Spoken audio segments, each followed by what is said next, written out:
Bakit pinipilahan ng buong mundo ang Pilipinas ngayon? Ang nakakagulat na dahilan kung bakit lumuhod ang isang aristokratang British sa paliparan at humingi ng tawad. Bakit nga ba ang buong mundo ay tila sabik na makarating sa Pilipinas? Sa kasalukuyan, isang pambihirang sitwasyon ang nagaganap sa mga paliparan ng Pilipinas. Nagkakaubusan ng mga tiket at napakahaba ng pila sa immigration. Sa gitna ng pandaigdigang pagkahumaling sa Pilipinas, may isang aristokratang British na nakatayo, matalim ang tingin at may pagkamuhi sa bansang ito. Ang Pilipinas ay isang bansang may mga peklat pa rin ng digmaan. Ito ang mga salitang namutawi sa isang mapagmataas na amang dating opisyal ng militar na lumipad patungong Maynila, nanginginig sa galit upang hadlangan ang pagpapakasal ng kanyang anak.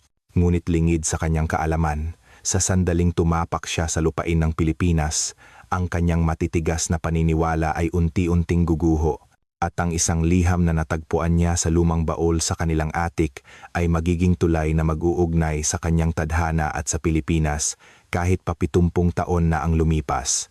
Ano ang nakakagulat na dahilan kung bakit ang isang matigas na ginoong British ay walang pakundangang lumuha sa paliparan ng Pilipinas at lumuhod, sinasabing, "Nagkamali ako"? Ito ay hindi lamang isang simpleng paglalakbay. Ito ang totoong kwento ng isang ama na isinantabi ang kanyang mga maling akala at natutong mahalin ang tunay na Pilipinas. Sa Ninoy Aquino International Airport, NAIA, umaabot na sa 210,000 ang mga dayuhang dumarating sa isang araw. Ang dahilan ng pandaigdigang pag-aagawan para sa mga tiket patungong Pilipinas ay nagdulot ng malaking kaguluhan. Dagsaan ang mga aplikasyon para sa visa. Kahit na tumaas ng 3 beses ang presyo ng mga tiket sa eroplano, ang mga embahada ng Pilipinas sa buong mundo ay puno ng mga taong nagnanais makakuha ng visa. Kailangan naming makuha ang mga tiket na iyon kahit anong mangyari. Hindi kami nakakuha ng tiket papuntang Pilipinas dahil sa dami ng tao. Tunay ngang isang Philippine fever ang lumalaganap sa buong mundo, at ang kasikatang ito ay nakaapekto maging sa isang pamilyang kabilang sa mataas na lipunan ng Inglaterra. Sinasabi nilang sa isang iglap na bago ang kanilang pananaw nang tumapak sila sa paliparan ng Pilipinas. Maging ang British state media ay nagulat at nagulat nito bilang isang breaking news. Ano nga ba ang mayroon sa Pilipinas at bakit dagsaan ang mga tao mula sa iba't ibang panig ng mundo? Bago natin simulan ang kwento, para sa ikauunlad ng aming channel, mangyaring mag-subscribe at i-like ang video na ito. Kung ipinagmamalaki mo ang Pilipinas, mag-iwan ng komento ng mabuhay ang Pilipinas. Naway maging masaya at malusog kayo palagi. Simulan na natin ang kwento. Ang Pilipinas ay isang bansa kung saan nananatili pa rin ang mga peklat ng nakaraan. Ako si Emily Chesterton. Lumaki ako sa isang makasaysayang tahanan sa Mayfair, London. Nagtapos ako sa University of the Arts London at nagtatrabaho bilang isang curator. Ang aming pamilya ay nagmula sa 7 henerasyon ng mga opisyal ng militar. Ang aking lolo at lolo sa tuhod ay parehong mga mataas na opisyal sa British Army. Ang aking ama, si Lord Charles Chesterton, ay nagsilbi rin sa ibang bansa noong kanyang kabataan. Kaya naman, ang mga salitang binitiwan niya sa akin ay kasinlamig ng yelo. Magkaharap kaming nakaupo sa magkabilang dulo ng aming mahabang hapagkainan. 5 metro lamang ang pagitan namin, ngunit sa araw na iyon, pakiramdam ko ay milya-milya ang aming layo. Sa ilalim ng kristal na chandelier, tanging ang tunog ng mga kubyertos na ginto ang bumabasag sa katahimikan. Ilang araw bago iyon, lakas loob kong sinabi sa aking ama na mayroon akong kasintahan. Siya ay si Kenji, isang Pilipinong doktor. Ipinaliwanag ko na si Kenji de la Cruz ay isang mahusay na manggagamot na nagtatrabaho sa isang Royal Hospital sa London. Ngunit ang reaksyon ng aking ama ay higit pa sa inaasahan kong panlalamig. "Papa, si Kenji po ay isang napakabuting tao," nanginginig ang boses ko. Dahan-dahang ibinaba ni Papa ang kanyang kupitan ng alak at tinitigan ako ng diretsyo. Ang kanyang mga mata ay hindi nagpapakita ng galit o pagkadismaya, kundi isang bagay na iba. "Emily, alam mo ba kung anong klaseng bansa ang Pilipinas?" Malamig ang kanyang tinig. Ito ay isang bansa ng mga isla sa dulong silangan na nasa proseso pa lamang ng pagbangon mula sa pagkawasak. Madalas tamaan ng bagyo at hindi mo alam kung ano ang maaaring mangyari. Kumirot ang dibdib ko. Papa, matagal na po iyon. Ang Pilipinas ngayon, matagal na? Mapakla siyang ngumiti. Emily, ang mga peklat ng kasaysayan ay hindi basta-basta nabubura. Narinig ko na ang bansang iyon ay sarado at may sariling mga patakaran. Alam mo ba kung anong ibig sabihin niyan? Hindi sila tugma. Sa ating kultura, ang aking ina, si Catherine, ay maingat na sumingit. Charles, narinig ko na napakaunlad na raw ng Pilipinas ngayon. Sikat sa buong mundo ang kanilang musika at kultura. Catherine, pinutol ni Papa ang sinasabi ni Mama. Ang pag-export ng kultura ay iba sa seguridad ng isang bansa. Hindi ko maaaring ipadala ang aking anak sa isang bansa sa dulong silangan na hindi ko lubos na kilala. Hindi na ako nakapagtimpi. Pero Papa, hindi pa po kayo nakakapunta sa Pilipinas kahit minsan. Tumaas ang boses ko. Paano ninyo mahuhusgahan ang isang lugar na hindi ninyo pa napupuntahan? Si Kenji ay isang doktor na sinanay upang magligtas ng maraming buhay. Nanigas ang ekspresyon ng aking ama. Isang mahabang katahimikan ang namagitan. Inaasahan kong mas titindi pa ang kanyang pagtutol. Ngunit sa aking pagkagulat, dahan-dahan siyang nagsalita. Sige, Emily, ako mismo ang titingin. May kakaibang determinasyon sa kanyang boses. Pupunta tayo sa Pilipinas pagkatapos ng 2 linggo. Ako, ang iyong ina, at ikaw. Ako mismo ang titingin sa bansang iyon at magpapasya. Hindi ako makapaniwala. Ang aking ama pupunta sa Pilipinas. Siya, na halos hindi lumalabas ng Europa sa buong buhay niya, ay pupunta sa Asia? Talaga po bang pupunta kayo, Papa? Oo, pero may kondisyon. Naging matalim ang kanyang tingin. Kung ang Pilipinas na makikita ko ay katulad ng aking mga pangamba, kailangan mong tapusin ang iyong relasyon sa binatang iyon. Makakapangako ka ba? Bumilis ang tibok ng puso ko. Ito ay isang uri ng pagsubok. Kumbinsido si Papa na ang Pilipinas ay naaayon sa kanyang mga maling akala at gusto niyang ipakita ito sa akin ng personal. Opo, Papa, tumango ako. Pero, manggako rin po kayo. Kung ang Pilipinas ay iba sa inaakala ninyo, hindi na po kayo tututol. Tinitigan niya ako sandali at dahan-dahang tumango. Pangako, nang gabing iyon, hindi ako makatulog. Habang pinagmamasdan ng mga ilaw ng London mula sa aking bintana, nag-isip ako, magbabago pa kaya ang isip ni Papa? Masisira ko kaya ang kanyang maling paniniwala na ito ay isang bansang may mga peklat pa rin ng nakaraan? Ngunit mayroon akong tiwala dahil ang Pilipinas na ipinakita sa akin ni Kenji ay malayong malayo sa iniisip ng aking ama. Hindi ko malilimutan ang reaksyon ni Kenji nang ibinalita ko ito sa kanya makalipas ang ilang araw. Emily, huwag kang mag-alala. Mahinahon siyang ngumiti. Ipapakita ko sa iyong ama ang tunay na Pilipinas. Ang katotohanan, hindi ang mga haka-haka. Gumaan ng bahagya ang aking loob sa kanyang mga salita. Ngunit kasabay nito, mayroon pa rin kaba. Paano kung hindi magbago ang isip ni Papa? Paano kung ang Pilipinas ay talagang tila naaayon sa kanyang mga pangamba?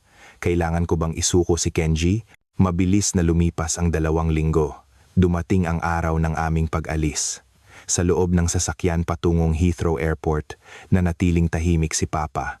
Si Mama naman ay nag-aalalang nakatingin sa akin.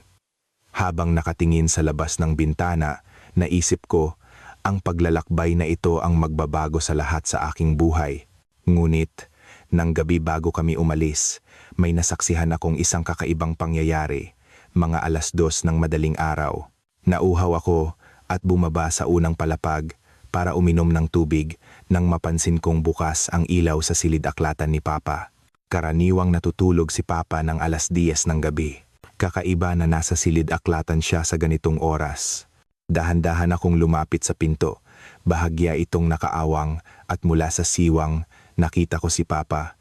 Nakaupo siya sa harap ng kanyang mesa at sa ibabaw nito ay nakakalat ang napakaraming dokumento. Nanlaki ang mga mata ko. Lahat ay tungkol sa Pilipinas. Mga aklat tulad ng The Philippine Economic Boom, A A Miracle of Recovery, the Philippine Healthcare System. Ang mga aklat ay may mga highlight at puno ng mga sticky note. Hindi lang iyon, may mga nakaprint na mapa ng paliparan at listahan ng mga pangunahing ospital sa Maynila. Mayroon ding ulat tungkol sa kalagayan ng kapayapaan at kaayusan sa Pilipinas. Halos hindi ako makahinga. Ano ang ibig sabihin nito? Hindi ba tutol si Papa sa Pilipinas? Bakit siya naghahanda ng ganito, karaming materyales? Suot ang kanyang salamin sa pagbasa, may binabasa siyang taimtim at may isinusulat sa isang kwaderno. Nang dahan-dahan kong binuksan ang pinto, lumikha ito ng ingay. Lumingon si Papa. "Emily?" Papa. Pasensya na po. Bumaba lang ako para uminom ng tubig. Nanginginig ang boses ko. Tinitigan ako ni Papa sandali at bumuntong hininga. "Pumasok ka." Nanginginig akong pumasok sa silid-aklatan. Lalo akong nagulat nang makita ang mga dokumento sa mesa. Hindi ito kayang ihanda sa loob lamang ng ilang araw. Siguro ay ilang linggo na ito. O baka isang buwan pa. "Papa, ano po ito?" "Maupo ka." Itinuro ni Papa ang isang silya. Umupo ako sa tapat niya, kinakabahan.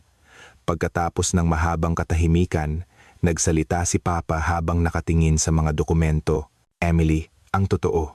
Iba ang tono ng kanyang boses. May bigat at seryoso.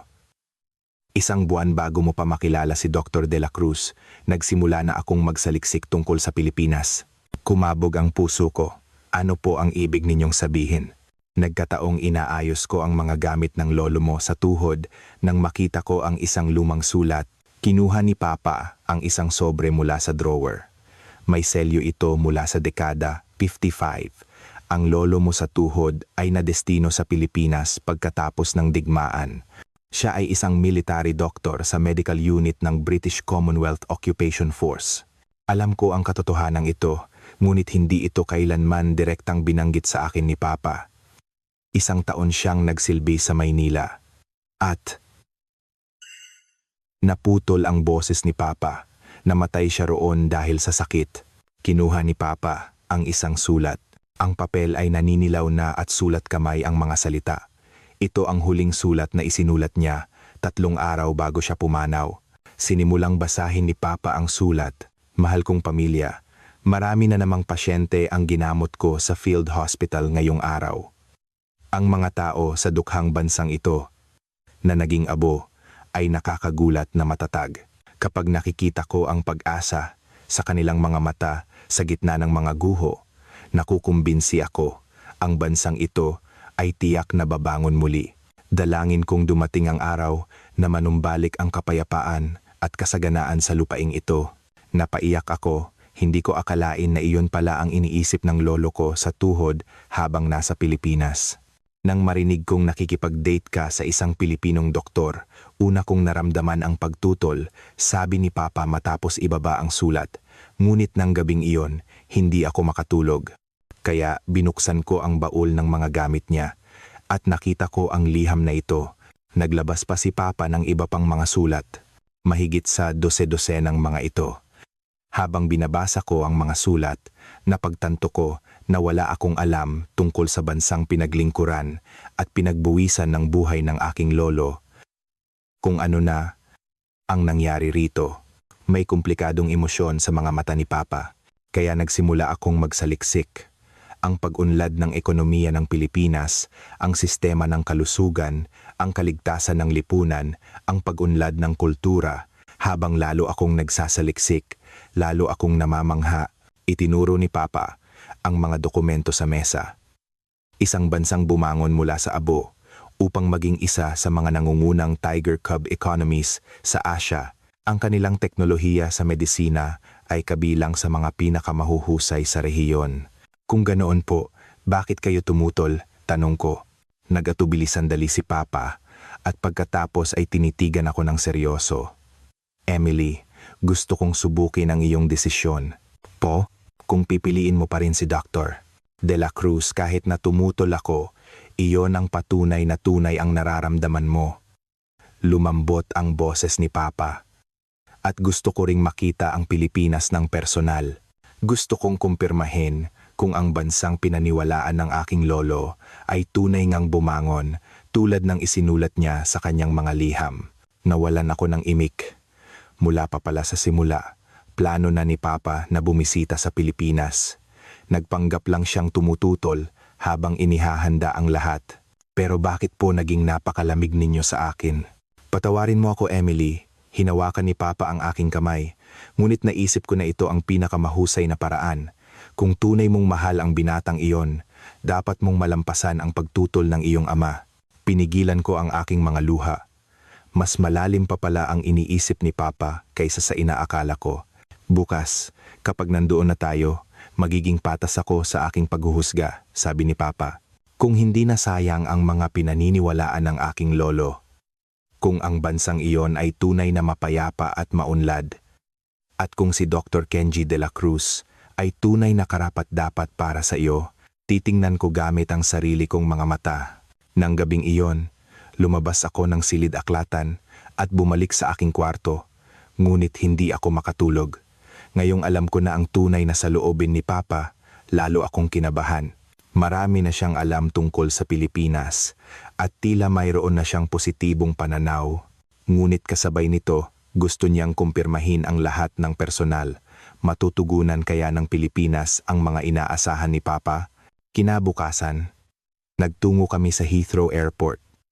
Sumakay kami sa eroplano patungong Pilipinas. Pagkatapos ng mahabang 12 oras na biyahe, sa wakas ay tatapak kami sa lupain ng Pilipinas. At doon, magpapasya ang lahat sa aking buhay. Pagkatapos ng mahabang biyahe, dumating kami sa paliparan ng Maynila. Nang bumukas ang pinto ng eroplano at nagsimula kaming maglakad sa pasilyo, nanigas ang aking katawan sa kaba. Ano kaya ang magiging reaksyon ni Papa? Kung magulo o hindi maayos ang paliparan, lalo lamang titibay ang kanyang mga maling akala. Ngunit, ang unang nakita namin sa pasilyo, patungo sa immigration, ay isang malinis at malawak na koridor. Mataas ang kisame, parang nasa isang museo. Ang natural na liwanag ay pumapasok mula sa mga salaming bintana at ang mga digital na signboard ay nagbibigay impormasyon sa Filipino, Ingles at iba pang wika. Mas malinis kaysa sa inaasahan ko. Bulong ni Papa habang nililibot ang tingin, ngunit mayroon pa ring pag-iingat sa kanyang boses. Nang makarating kami sa immigration, nagulat ako. Napakaraming tao. Puno ang lobby ng mga manlalakbay mula sa iba't ibang bansa. Mga Europeo, Amerikano, Asyano, tila nagmula sila sa buong mundo. Emily, sa dami ng taong ito, hindi pa natatapos ni Papa ang sasabihin ng, Emily. Isang pamilyar na boses. Si Kenji. Kenji. Sinundo mo kami. Nakangiti si Kenji, na nakasuot ng malinis na polo shirt at maong habang papalapit sa amin. Lord and Lady Chesterton, welcome po. Sana po ay naging maayos ang inyong biyahe. Magalang na bumati si Kenji. Tumango lamang si Papa. Walang ekspresyon. Dito po tayo. Mas mabilis kung gagamitin natin ang facial recognition system, sabi ni Kenji, at ginabayan kami sa isang espesyal na gate. Mahaba ang pila sa karaniwang immigration, ngunit iba ang lugar na itinuro ni Kenji. Isang electronic gate na may nakasulat na e-gate. I-scan nyo lang po ang passport at tumingin sa camera. Sumunod kami sa utos ni Kenji at si Mama ang unang sumubok. Nang i-scan niya ang kanyang passport, lumitaw ang kanyang mukha sa screen. Sa loob lamang ng 15 segundo, may tumunog at bumukas ang gate. Ang bilis naman, gulat na sabi ni Mama. Ganoon din ang nangyari sa akin. Scan ng passport, facial recognition at tapos na. Hindi na kailangang pumila o makipag-usap sa immigration officer. Kamangha-mangha, nang si Papa na ang susunod, pinagmasdan kong mabuti ang kanyang ekspresyon. Dumaan din siya sa loob ng 15 segundo.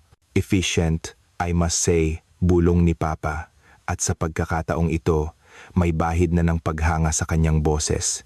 Ang paliparan pong ito ay nagsisilbi sa average na 180,000 na pasahero araw-araw, paliwanag ni Kenji.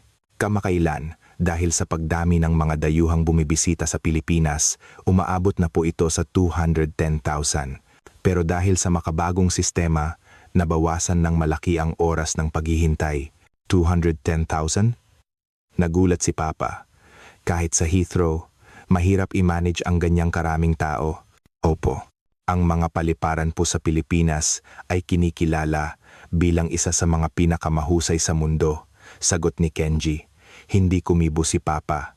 Ngunit alam ko, may mga bagay na nagbabago na sa kanyang isipan. Nang makuha namin ang aming mga bagahe at lumabas ng paliparan, muli kaming namangha, napakalawak at moderno ng lobby. Maraming mga tindahan, cafe at restaurant, ngunit ang pinaka-nakamamangha ay ang kaayusan. Sa kabila ng dami ng tao, lahat ay kumikilos ng maayos.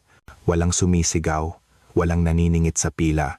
Tingnan po ninyo roon, itinuro ni Kenji ang isang malaking electronic board. Kasabay ng real-time na impormasyon ng mga flight, ipinapakita rin sa iba't ibang kulay ang antas ng dami ng tao sa bawat bahagi ng paliparan. Ang buong paliparan ay pinamamahalaan ng AI. Hinuhulaan nito ang daloy ng mga pasahero para maiwasan ang pagsisikip. AI? Nagpakita ng interes si Papa. Opo. Ang Pilipinas po ay isang technological hub, kaya ang mga smart system na tulad nito ay ginagamit sa lahat ng dako. Nagtungo kami sa platform para sumakay ng express train patungo sa lungsod. Habang bumababa sa escalator, pinagmasdan ko ang mga tao sa paligid. Hindi lang mga Pilipino, kundi mga tao mula sa iba't ibang lahi. Mga magkasintahan, pamilya, mga negosyante, mga backpacker, lahat sila ay may ngiti sa labi, sabik na makarating sa Maynila. Emily, tingnan mo. Bulong ni Mama habang hawak ang braso ko. Ang sasaya ng mga mukha nila. Totoo nga, walang sinuman ang mukhang balisa o nag-iingat. Sa halip, puno sila ng pananabik. Pagdating namin sa platform, saktong dumating ang express train. Tahimik itong huminto. Pumasok kami sa loob. Malinis, maluwag, at komportable ang mga upuan. Malalaki ang mga bintana, kaya kitang-kita ang tanawin sa labas. Malapit na po tayo sa Makati City. Ang pinakamabilis na takbo nito ay 160 km bawat oras, sabi ni Kenji. Kapareho ng Heathrow Express, sabi ni Papa. Opo. Ngunit ang railway network ng Pilipinas ay konektado sa buong bansa. Mula rito, kung sasakay kayo ng PNR, makakarating kayo sa malalayong probinsya sa loob lamang ng ilang oras. Mabilis na dumadaan ang tanawin sa labas. Sa simula, mga gusali malapit sa paliparan, ngunit unti-unti, nagsulputan ang mga matataas na condominium. Pagkalipas ng 30 minuto, hindi ko na maisara ang aking bibig. Nagsimula nang makita ang skyline ng Makati at Bonifacio Global City. Hindi mabilang na mga skyscraper ang nakatayo, siksikan. Iyan na po ba ang Maynila? Gulat kong tanong. Opo. Ang nakikita ninyong pinakamatataas na gusali ay nasa Makati Central Business District, paliwanag ni Kenji. Tinitigan ni Papa ang tanawin sa labas. Ganoon din ako. Mas moderno ito kaysa sa aking inaasahan. Mas mukha pa itong mas malaki kaysa sa Canary Wharf sa London. At iyan po ang Ilog Pasig. Itinuro ni Kenji ang isang malawak na ilog. Ito po ang simbolo ng Maynila. Sa magkabilang pampang nito ay may mga matataas na gusali at sa gabi, napakaganda ng city lights. Maraming mga tulay ang tumatawid sa ilog. Bawat isa ay may kakaibang disenyo. Narinig ko na pagkatapos ng digmaan, ang lugar na ito ay naging abo, bulong ni Papa. Tama po kayo, Lord Chesterton, seryosong sagot ni Kenji.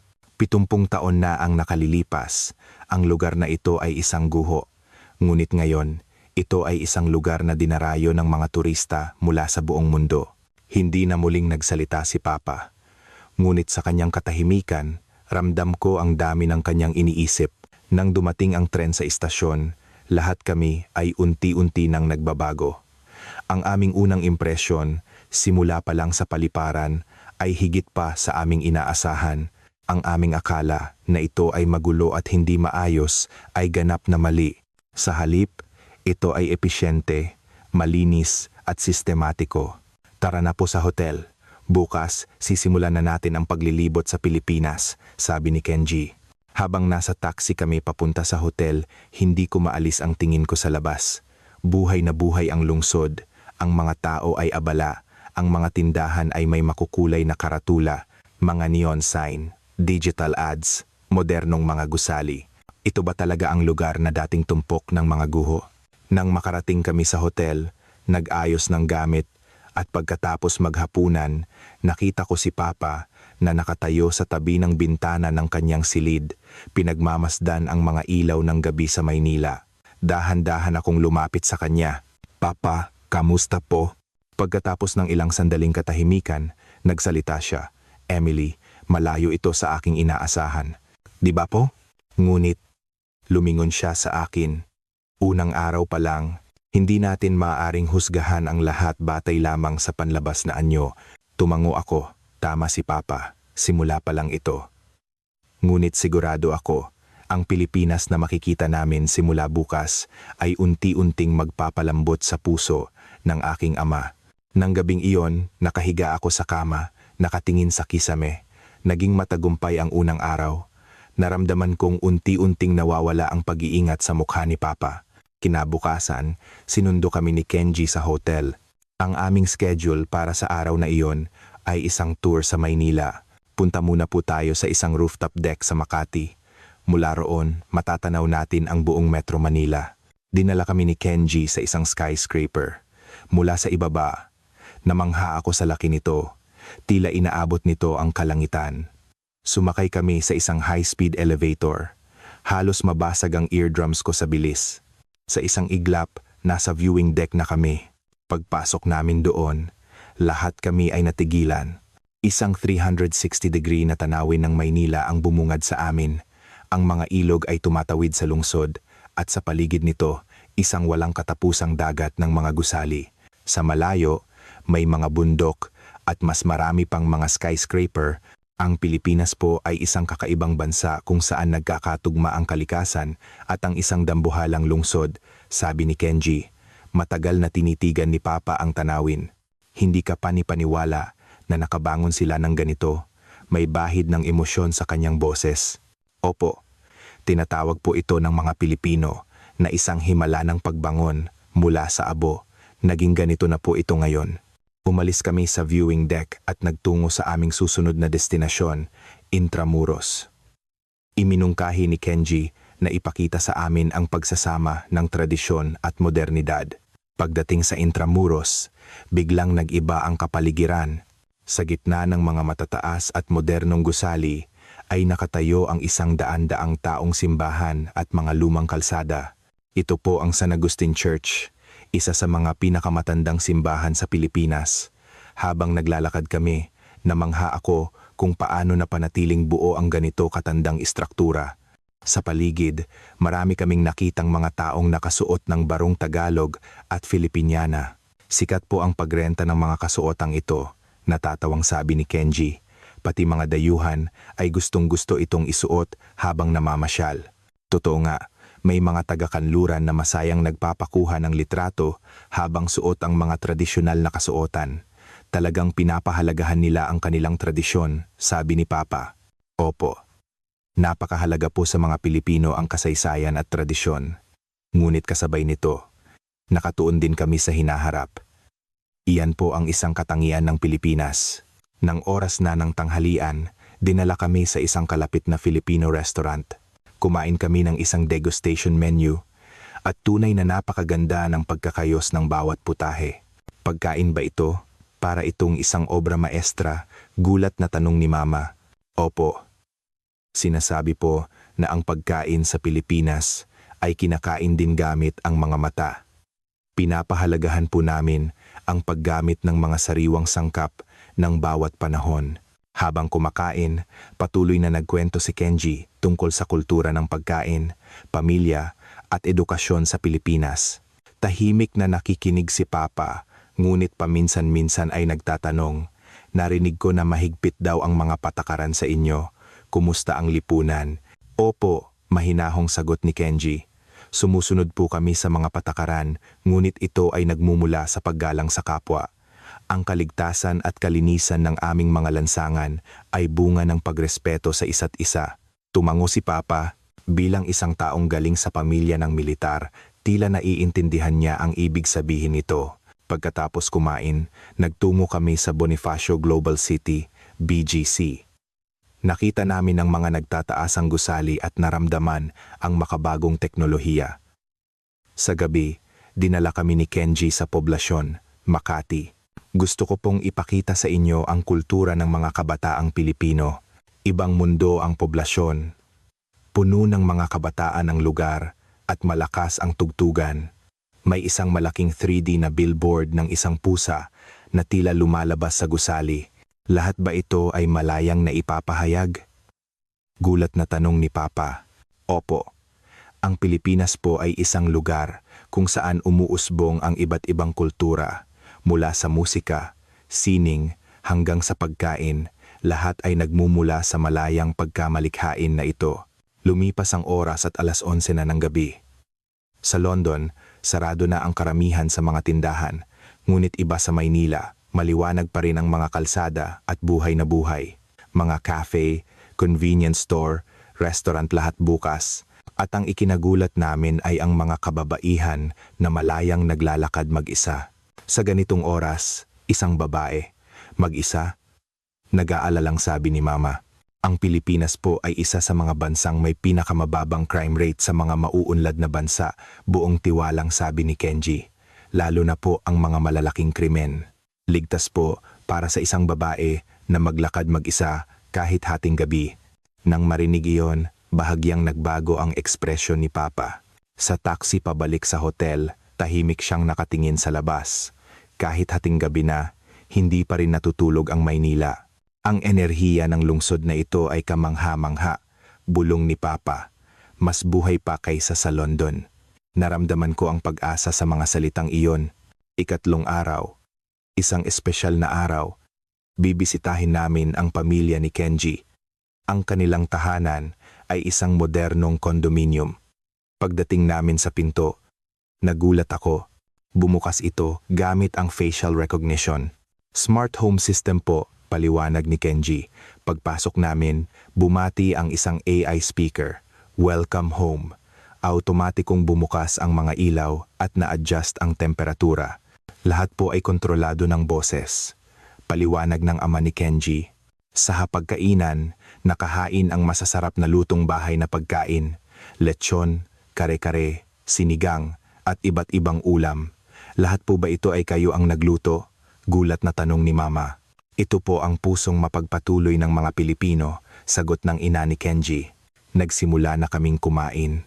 Inalok ng ama ni Kenji si Papa ng alak habang pinagmamasdan sila. Naramdaman ko ang kagandahang loob ng mga Pilipino. Habang kumakain, naging masigla ang kanilang usapan. Nag-aral din po ako dati sa UK, sabi ng ama ni Kenji. Noong 1980s sa Oxford, medisina rin. Talaga, nagpakita ng interes si Papa. Noong mga panahong iyon, ang UK ay isang pangarap para sa amin. Habang lumalalim ang kanilang usapan, lalong nagiging malapit ang dalawang ama. Mayroon silang parehong interes, ang medisina. Bago kami umalis, binigyan kami ng regalo ng ina ni Kenji. Isang magandang bayong na naglalaman ng mga kakanin at isang tradisyonal na pamaypay. Isang munting alaala po sa inyong pagbisita. Maraming salamat po. Naantig si Mama. Habang nasa sasakyan pabalik sa hotel, sinabi ni Papa habang nakatingin sa labas, tunay na mababait na mga tao. Ramdam ko ang katapatan sa kanyang mga salita. Nang gabing iyon, nasa balkonahe ako, pinagmamasdan ang mga ilaw ng gabi, lumabas si Papa. Emily. Opo? May sasabihin ako. May bigat sa kanyang boses. Kinabahan ako. Ang totoo, nagsinungaling ako sa'yo. Isang buwan bago mo pa makilala si Kenji, nagsasaliksik na ako tungkol sa Pilipinas. Nahanap ko ang mga sulat ng lolo ko sa tuhod. Ikinuwento ni Papa ang lahat, ang huling liham, ang kanyang pananaliksik at ang tunay niyang nararamdaman. Patawarin mo ako, Emily. Naging malupit ako dahil gusto kong subukin ang iyong puso, Papa. At sa loob ng 3 araw na ito, nakumpirma ko. Sabi ni Papa habang nakatingin sa city lights, hindi na sayang ang pinaniniwalaan ng aking lolo. Tunay ngang bumangon ang Pilipinas. Tumulo ang luha mula sa aking mga mata. At si Kenji, tumingin siya sa akin. Isa siyang mahusay na binata. Isang binatang karapat-dapat sa bansang ito na binantayan ng aking lolo. May dangal at kakayahan. Sino pa bang mas ipagmamalaki kong manugang? Talaga po bang tanggap niyo na siya? Hindi pa, ngumiti si Papa. Bukas, may isa pa tayong pupuntahan. Pagkatapos noon, magpapasya ako. Sampo. Sa Fort Bonifacio, mariin niyang sabi. Gusto kong bisitahin ang mga kaluluwang nakahimlay doon. Kinabukasan, maaga kaming nagtungo sa Fort Bonifacio. Bibisitahin namin ang Manila American Cemetery and Memorial. Dito nakahimlay ang mga sundalong alyado na namatay sa Pilipinas noong digmaan. Pagdating namin doon, natigilan si Papa. Sa isang malawak at berdeng damuhan, nakahilera ang libu-libong mga puting krus. Hinanap ni Papa ang isang pangalan. At nakita niya, Captain Robert Alexander Chesterton. Pangalan ng lolo niya sa tuhod. Lumuhod si Papa sa harap nito. Ito ang unang beses na nakita kong umiyak ang aking ama. Lolo, nakikita niyo po ba?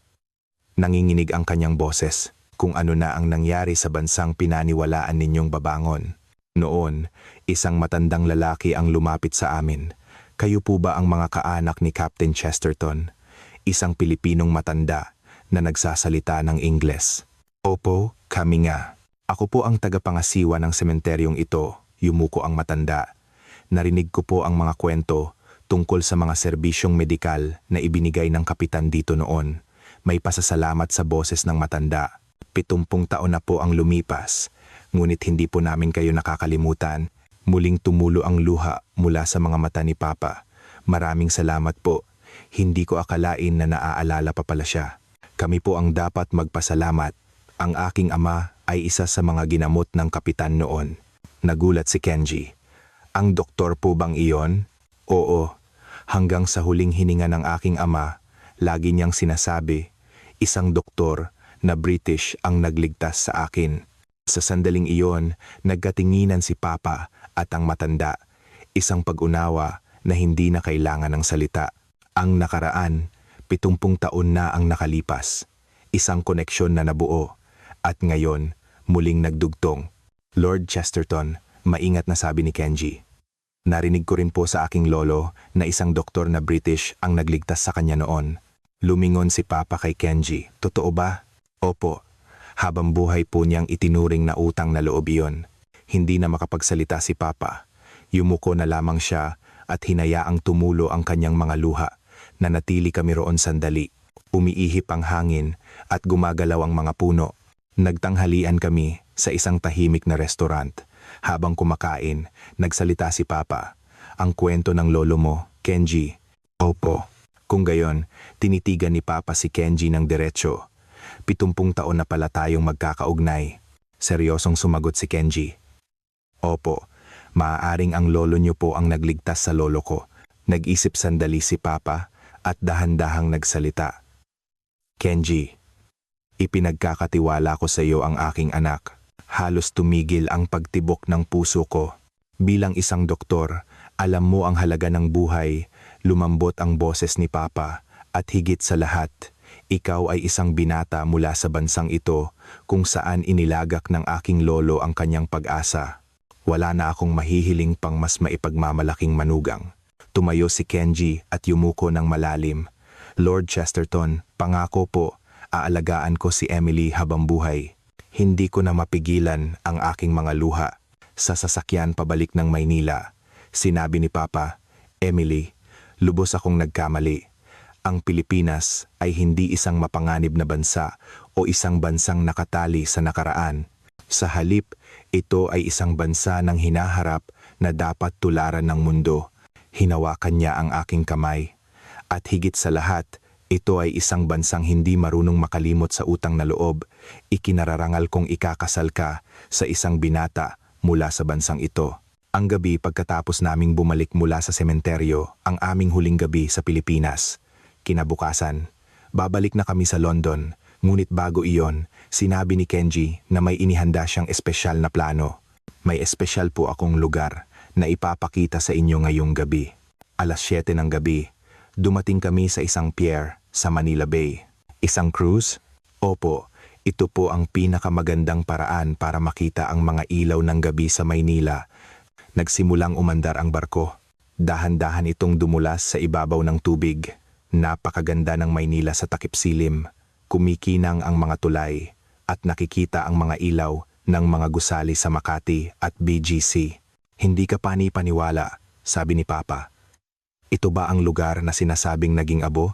Ngayon po, nauunawaan na ninyo kung bakit tinatawag itong isang himala ng Pilipinas, sabi ni Kenji. Nagsimulang tumugtog ang musika sa barko. Biglang huminto ang musika at dumilim ang mga ilaw. Isang spotlight ang tumutok sa akin. Emily, nakaluhod si Kenji sa harap ko. Ang lahat ng tao ay nakatingin sa amin. Nang makilala kita, nagbago ang buhay ko. Binigyan mo ako ng lakas, pangarap, at tinuruan mo akong magmahal. Sa kamay ni Kenji, may isang maliit na kahon. Nang buksan niya ito, kumislap ang isang singsing. Sa magandang lungsod na ito, sa aking bayan, gusto kong itanong sa iyo, Emily Chesterton, will you marry me? Halos hindi ako makahinga. Tumulo ang aking mga luha. Yes, sagot ko. Napuno ng palakpakan at hiyawan ng barko. Lumapit si Papa. Kinabahan ang lahat, ngunit ipinatong ni Papa ang kanyang kamay sa balikat ni Kenji. Alam kong mapapasaya mo ang aking anak, Kenji. Gagawin ko po ang lahat, Lord Chesterton. Niyakap ako ni Papa. Congratulations, Emily. Nakahanap ka ng isang mabuting tao. Nang muling umandar ang barko, isang kamanghamanghang bagay ang nangyari. Nagsimulang pumutok ang mga fireworks sa kalangitan. Nagbigay kulay ito sa gabi. Tadhana nga naman, ngumiti si Papa. Pati ang kalangitan ay nagdiriwang. Kinabukasan, habang papunta kami sa paliparan, iba na ang pakiramdam kumpara noong unang dating namin. Emily, pupunta ako sa London sa susunod na buwan, sabi ni Kenji. Kailangan kong formal na humingi ng pahintulot. Sige, ngumiti si Papa. Maghapunan tayo sa aming bahay. Pagdating sa paliparan, nagulat ako. Tila mas marami pang tao kaysa noong nakaraang linggo. Patuloy pong dumarami ang mga bumibisita sa Pilipinas, sabi ni Kenji. Kamangha-mangha, sabi ni Papa. Ngayon, naiintindihan ko na kung bakit ang buong mundo ay dumarating sa bansang ito. Nang lumipad ang eroplano, unti-unting lumiliit ang tanawin ng Maynila. Babalik ako, kaagad. Pagkatapos ng 12 oras, dumating kami sa London. Nang sumunod na araw, nagsimulang magbago ang aking buhay. Kumalat ang balita ng aming engagement at dinagsa ako ng mga tanong mula sa mga katrabaho. Kamusta ang Pilipinas? Ligtas ba talaga? Masarap ba ang pagkain? Ikinuwento ko ang aking karanasan. Ang episyenteng paliparan, ang magandang tanawin sa gabi, ang ligtas na mga lansangan, ang maunlad na sistema ng kalusugan. Isang araw, tumawag ang isang British TV station. Gusto nilang gumawa ng isang special feature tungkol sa kwento ng pag-ibig ng isang aristokratang British at isang Pilipinong doktor. Pumayag din si Papa na ma-interview. Totoo po bang tutol kayo noong una? Nahihiyaman akong aminin, ngunit totoo, sagot ni Papa. Mayroon akong mga maling akala, ngunit nang makita ko mismo, ang Pilipinas ay isang kamanghamanghang bansa. Ipinagmamalaki ko na ang bansang pinaniwalaan ng aking lolo ay umunlad ng ganito. Naging mainit ang pagtanggap sa palabas. Gusto ko ring pumunta sa Pilipinas. Nahihiya ako sa aking mga maling akala. Hindi ko akalain na ganito pala kaganda ang Pilipinas. Libu-libong komento ang natanggap namin. Makalipas ang 6 na buwan, dumating ang araw ng aming kasal. Nagkaroon kami ng isang maliit na seremonya sa London at pagkatapos ng 1 linggo, ang formal na kasal sa Maynila. Ginanap ito sa isang lugar kung saan tanaw ang dagat. Sa kanyang talumpati, sinabi ng mentor ni Kenji, ang okasyong ito ay hindi lamang isang kasal. 70 taon na ang nakalilipas, may nabuong ugnayan sa pagitan ng dalawang bansa. At ngayon, ang ugnayang iyon ay namulaklak bilang isang magandang pag-ibig. Nagpalakpakan ang mga bisita. Makalipas ang ilang araw, lumipat kami sa aming bagong tahanan. Mula sa balkonahe, pinagmasdan namin ang mga ilaw ng gabi. Naalala ko ang sinabi ni Papa. Ang Pilipinas ang hinaharap. Totoo nga, ang bansang ito ay nalampasan ng nakaraan at ngayon ay nangunguna sa mundo. Ito ang kwento ni Emily Chesterton, ang anak ng isang aristokratang British. Isang kwento kung paano ang isang amang may maling akala ay nagbago ng pananaw nang maranasan niya mismo ang Pilipinas, at kung paano ang isang ugnayan mula 70 taon na ang nakalipas ay naging isang magandang pag-ibig. Ang pagbangon ng lupaing ito mula sa abo ay isang himala na hinahangaan at gustong tularan ng buong mundo. Sana ay nagustuhan ninyo ang kwento. Para sa mas marami pang nakakaantig na totoong kwento mula sa iba't ibang panig ng mundo, mangyaring mag-subscribe at suportahan ang aming channel.